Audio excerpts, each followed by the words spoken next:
I'm Adam Lee Von Brown. This is the Adam Lee Von Brown letter, number 1. The first time I turned pain into a poem, I didn't know that's what I was doing. I thought I was just trying not to die. I was a teenager in a house that felt like a pressure cooker. Mental illness was already in the room with me. Hallucinations, intrusive thoughts, that constant sense that my own brain was a hostile witness. There was a particular kind of loneliness that comes with that. The sense that even in a crowded room, you are fundamentally untranslatable. One night, after another fight, another spiraling episode, I ended up on the floor with a pen and a torn notebook page. Not a nice moleskin, not a curated journaling moment, just cheap paper, the kind that crinkles too loud when you move it. I remember my hands shaking. My first instinct was to do what I'd always done, shove the feelings down, white-knuckle them into silence. But that night something in me refused. The energy had to go somewhere, so I started writing. Not writing in the workshop sense. No form, no structure, no knowledge of line breaks or enjambment. Just, I don't know how to keep breathing if this is what breathing feels like. The line was ugly and melodramatic and absolutely true. I didn't know how to live in a body that felt like a haunted house. I didn't know how to talk about it without people flinching, so I put it on the page instead. And something happened. For the first time, the chaos inside my head had somewhere formal to go with the words. Didn't feel like a situation that didn't stop the hallucinations or repair my relationships or magically cure the chemical storm in my brain, but they did give the pain a shape. That single, jagged line became a doorway. I wrote another, then another. I discovered one raw stanza at a time, that if I could name the experience, I could survive it for another day. I didn't have the language yet for confessional poetry. I didn't know I'd eventually publish 315 poems in 78 journals, win a Blue Nib Award, see my work recognized by Kirkus, get listed in Poets and Writers, write 41 books, or teach courses to other writers trying to do the same thing. All I knew was this. When I wrote, I didn't feel quite as alone. That was the first time I realized that what the world calls a poem and what my body recognizes as staying alive one more night might actually be the same practice. Writing is survival technology, not a hobby. We talk about writing like it's a pastime. Do you write for fun? Are you working on any projects? Have you tried journaling? For a lot of people, that language fits. Writing is a creative outlet, a nice to have, a way to explore ideas or entertain themselves. There's nothing wrong with that. But if you're reading this, there's a decent chance that's not how writing lives in your body. If you've survived trauma, mental illness, addiction, abusive relationships, or any long-term situation where your own reality was questioned or belittled, then writing is not a quaint hobby, it's survival technology. Let me explain what I mean. Survival technology is any practice that gives you a way to stay inside your body without being devoured by it, allows you to process experiences that otherwise show up as self-harm, dissociation, or explosive behavior, or helps you build a language for realities that other people don't want to see. Confessional poetry at its best is exactly that. It's not about exhibitionism. It's not about trauma porn. It's not about performing your worst memories for an audience. It's about taking the raw material of your lived experience, the suicide attempts, the psych ward stays, the toxic relationships, the grief that shatters you, and transforming them into something structured enough that your nervous system can look at it without collapsing. That transformation is the point. I am not an award-winning poet because I chased prestige.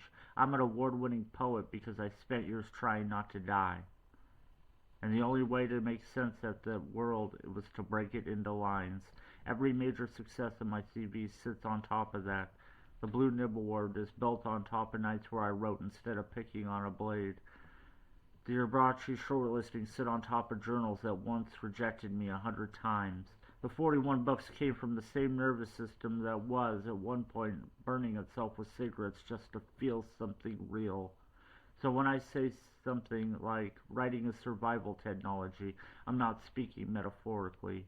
Writing gives you a place to say the unsayable without being interrupted, a way to build a witness who believes you even if no one else did, a method of turning pure sensation into story which your brain can work with instead of drowning in.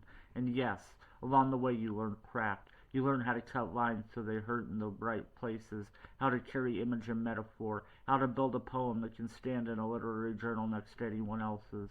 But the craft is in service of the technology. We are building containers strong enough to hold your reality.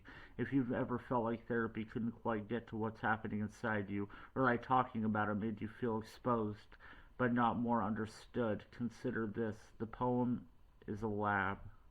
You get to experiment with telling the truth in a way that doesn't destroy you. One concrete step, your first confessional scene. I don't want to stay in abstraction. I want you to walk away from this with one thing you can do today. Here's the exercise I'd like you to try, and only if you feel safe doing so. If you're in an actively dangerous or destabilized state, talk to a therapist or trusted person first. The page will still be here later. Choose one specific moment, not my entire childhood, not my depression, not my relationship, one scene. The time you sat in a parked car for an hour because you couldn't make yourself go into the building. The moment you realized someone you loved was never coming back. The first time you understood that what was happening to you had a name. It should be a moment your body remembers, a room, a smell, a sound. If your heart rate ticks up just thinking about it, you're in the right territory. Step 2. Write down 3 sensory details. Before you try to poeticize anything, make yourself answer. What did you see? Specific objects, colors, shadows. What did you hear? Voices, machinery, silence, a song. What did you feel in your body? Tight chest, shaking hands, numbness, nausea. Just 3 bullet points. No judgment, no line breaks. This anchors the moment in something tangible so you don't float away. Write one I sentence that feels too honest. Now, write a single sentence starting with I that feels a little too naked to say out loud. Examples.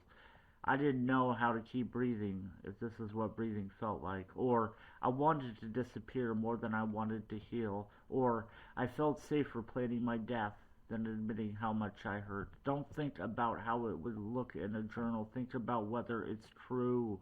If you feel a tiny jolt of, I can't believe I just wrote that, you're in the right place. Step 4. Break that sentence into a poem. Now take that sentence and start breaking it into lines. Say your sentences, I felt safer planning my death than admitting to how much I hurt. You might break it like this. I felt safer planning my death than admitting how much I hurt. Notice what happens when you space it out. Each clause gets its own weight. The line breaks become breath. Your nervous system can process each piece separately instead of swallowing the whole thing at once. Step 5. Add one image from Step 2. Pick one sensory detail from Step 2 and bring it into the poem. If one of your notes was the fluorescent lights blazing, you could add, I felt safer planning my own death and admitting how much I hurt under the buzzing fluorescent light. You now have the beginning of a confessional poem, a specific embodied slice of truth shaped into lines. That's enough for today. You don't have to make it good. You don't have to show anyone. You have already done the most important part. You've proved to yourself that the page can hold what your mouth cannot yet say. That's what I mean by survival technology. If you'd like to go deeper, please check out my the rest of my letters, the Adam Lee Von Brown letter. You can subscribe on my website, www.adlb.com. Thank you.